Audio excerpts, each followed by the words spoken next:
I would sleep often in the office, under the table, on the chairs in the office. And that was time that I was away from my family.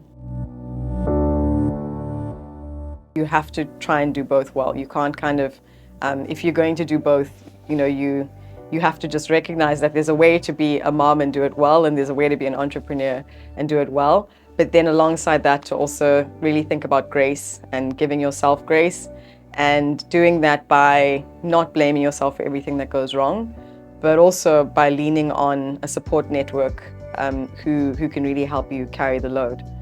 I dealt with a lot of guilt in the early days. Again, building a startup takes a lot of energy, a lot of commitment, a lot of grit.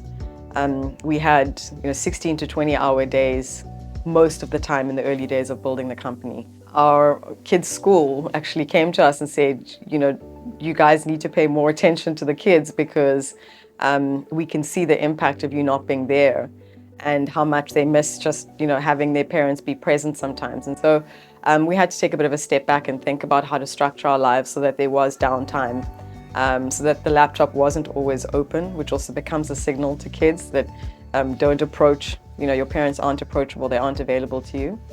And over time built up, firstly, we're just more disciplined with our days, and also just made sure that there was a bit more of a support network in place. So my sister moved in with us, so there was another adult whose family who could help with taking care of the kids. We weren't precious about the help that we got. We had a nanny and a regular sweep star at the same time, and didn't sort of beat ourselves up about the fact that we needed so much help. Like every day I just try and do the best that I can.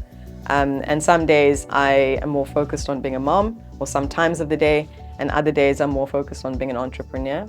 Another thing that I think about when I reflect on being a working mom is how important it is for my kids to see me working and doing work that's purposeful and meaningful and helps people. So as much as they know and feel and unfortunately, were impacted by the sacrifices that we've made as parents, they also see that we've done this so that we can help people to have better lives themselves. And hopefully that's something that they'll also take into account with the work that they do and how they parent their own children.